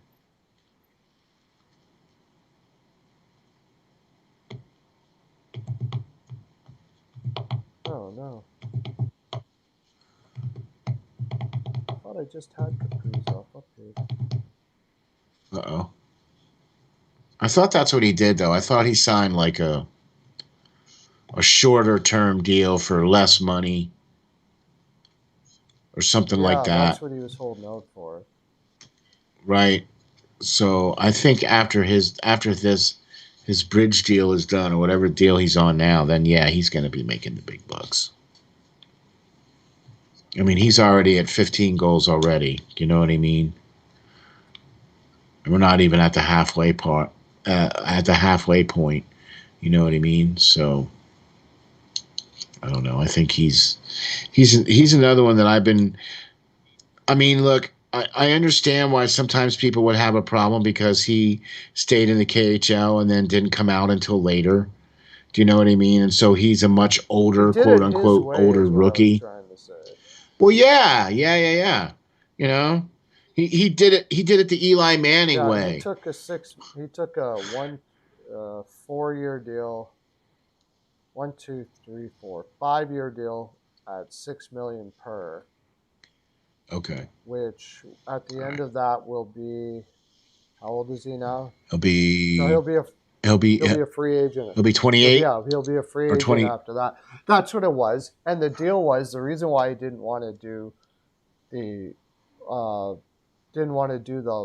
long term is he said, his agent said, but it pretty much comes from him as well, that he thinks that he'll be worth much more than that by the end of the 6 years. So, and he's probably right.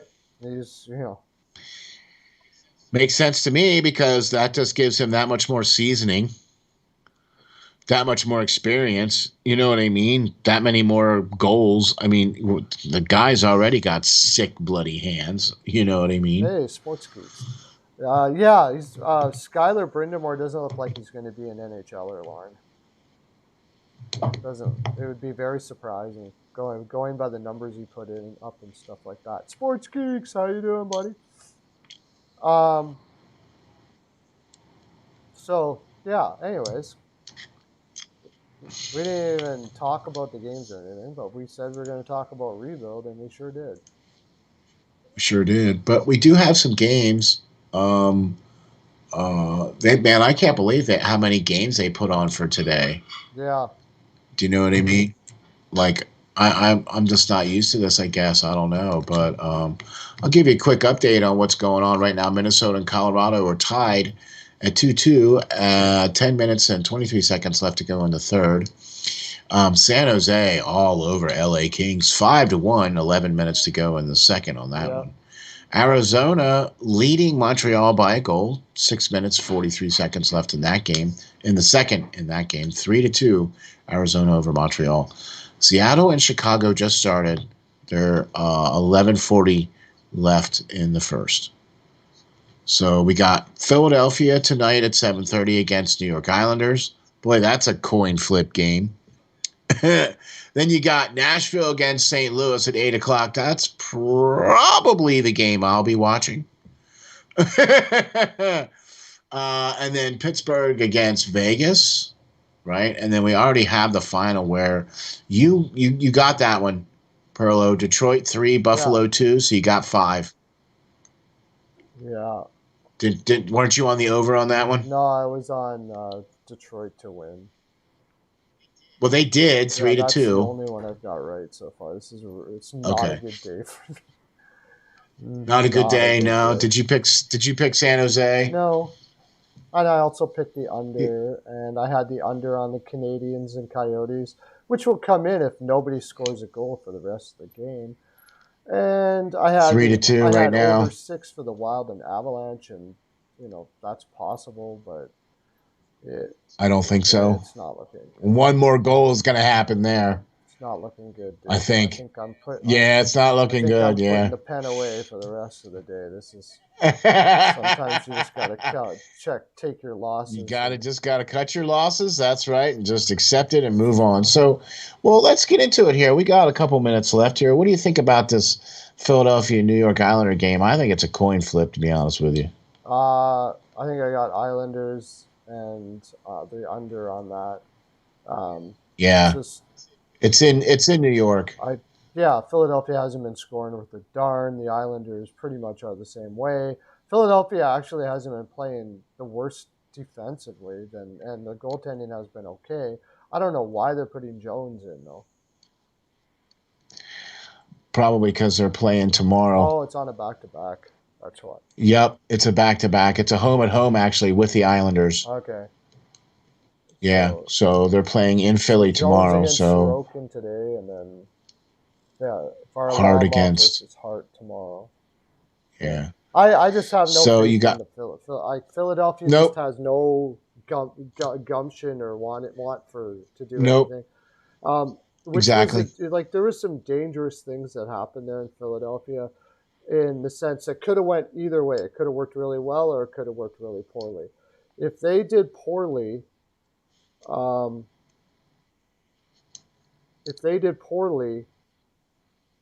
It was going to be real bad in the room, because you've got guys like Atkinson that were leaving a bad situation in Columbus, and now it's coming into a worse situation in Philly. Especially if the turmoil in the upper management and stuff like that is still around, like all the stuff we're talking about. Yeah. And they're going like, what did I get myself into here? I just moved my whole family here, and we were going to do this and we were going to do that, and we're not doing this and we're not doing that, and so I'm with you. All right. So what do you think about this Nashville-St. Louis game? I think St. Louis probably gets that one, but it's hard to go against Nashville right now at any time. Talk about a team that's playing with what we're talking about, Nashville. I'm with you, and I've been very impressed with what Nashville's doing. Mm-hmm. But in the same breath, I've also been very much impressed with what St. Louis and Tarasenko has been doing.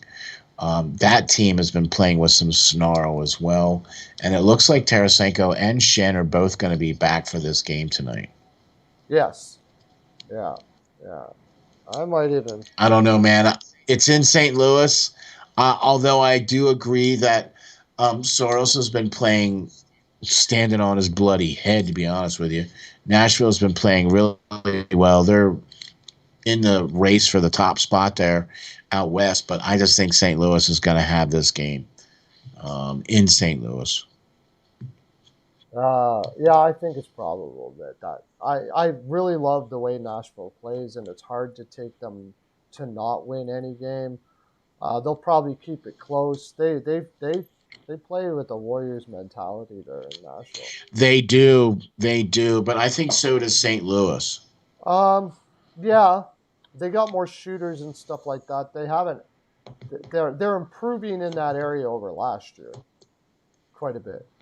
But right now, I would I hand that agree. to Nashville as Okay. the team. Pretty one of the most the team with the most of that in the NHL actually right now. To tell you the honest truth. I would have to agree with you on that. I would agree with you on that 100%. The team with the most snarl, with the most Oh competitiveness, with the yeah, most it's a hate. war every time. Yeah. The only problem I Yep. see with Nashville is how much are they going to have left come the playoffs? Till they get Because to the they're end. Yeah. fighting every And single there's fights almost every single game that Nashville plays. Like they are tough. literally fighting it out. Yeah, All right. So there you go. So, all right. So the last game is Pittsburgh at Vegas. yeah. I don't know what to do with this game. Honestly, I think it's going to be a Pittsburgh game because Malkin's back, has been playing well. Crosby's been back and has been playing well, right? They've got most of all they're for the most part they're as healthy as they've ever been right now than what they've been since the beginning of the season. Pittsburgh is. Do you know what I mean? And I just think it's going to be a little too much for Leonard in Vegas. Yeah, yeah. The thing is, I believe they've been on a crazy long road trip. Yeah. So yeah, they Anaheim, LA, San Jose, and now Vegas. Vegas, Yeah, yeah, four in a yeah. row. That I get you, but I think I'll probably lean to Pittsburgh for sure, but um, it's going to be a tough game. It's going to be a tough game. it is gonna. You know what? Of the games of the games remaining, Philadelphia, Nashville, St. Louis, and Pittsburgh, Vegas. Pittsburgh, Vegas, and Nashville, St. Louis is probably the games that I would probably be He, tuning into. Lauren's asking if Eichel would be playing on that. I think we would have heard about that if that was the case. That would be From the last I heard, he is quote unquote a few weeks away from oh really? playing. Yes, quote unquote, few weeks away Okay. from playing. Hmm. So that to me spells the end of February. I mean, they were basically looking at him after the trade deadline anyway. He wasn't going to be available until after then anyhow. Yeah, well, that's what You he know was what I mean? supposed to be. Yeah. That's what I mean. He so far he's on track to be like Well, February, I yeah, I think, think he could have been ready. or maybe March. Yeah. So I think they're holding him So, out as long as possible for. well, duh. Yeah. Well, duh. I would too. Do you know what I mean? Are you kidding? I would too. But hey, man, that's going to be the story of the year if Eichel comes out and lights it up in Vegas, and suddenly Vegas is now fighting for the cup. That's going to be the story of the century. Oh yeah. I mean, I mean, let's face it, Jack Eichel, $10 million man, right? Gets traded to Vegas, finally gets the surgery, gets the procedure, finally gets to play. And then if he starts lighting it up and Vegas goes anywhere with him, man, that's just.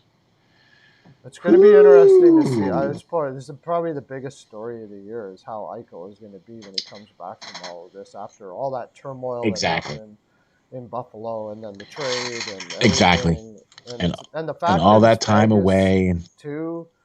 yep. It's the team that had that has to win it, kind of has to win a cup in the next 2 or 3 years, and the Yep. way they built that team and how they just went for it right from the get go and all of that. It's just an incredible storyline. You almost I agree. what if Lauren says what if they're a first round exit, and then Well, then I guess they weren't a good enough team you then, wait huh? till, but you got to say with them, man, they went for it. Like at the very least, you Yep, can say you went for it. You never have to say that you pretty held much. back.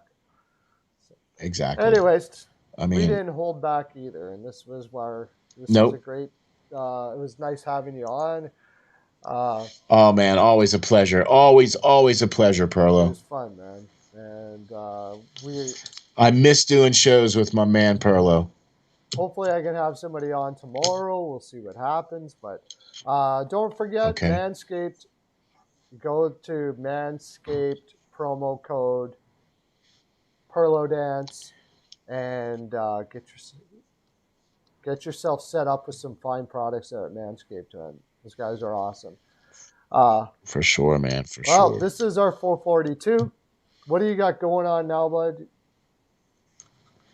Oh my gosh. Hockey Writers Inc. is still kicking it.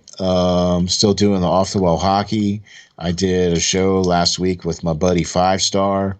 The final game of Ben Roethlisberger, and then with the playoffs loss.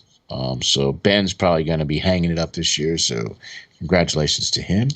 But check out steelflyers.com. Check out the manscape.com. Get yourself 20% off. Put in the promo code Perlo Dance. Get yourself 20% off. If you didn't get what you wanted this year for Christmas, go to manscape.com. Get yourself taken care of. Trust me, your balls will thank you. Type in Perlo Dance in the promo code there. Get yourself 20% off the entire order. Free shipping. Get yourself taken care of. Look good in the boardroom and the bedroom for sure. Thanks, Perlo, for having me on, man. Really appreciate it, buddy. It's great, man. That's our full 42. Have a great day, everybody. Okay, bye.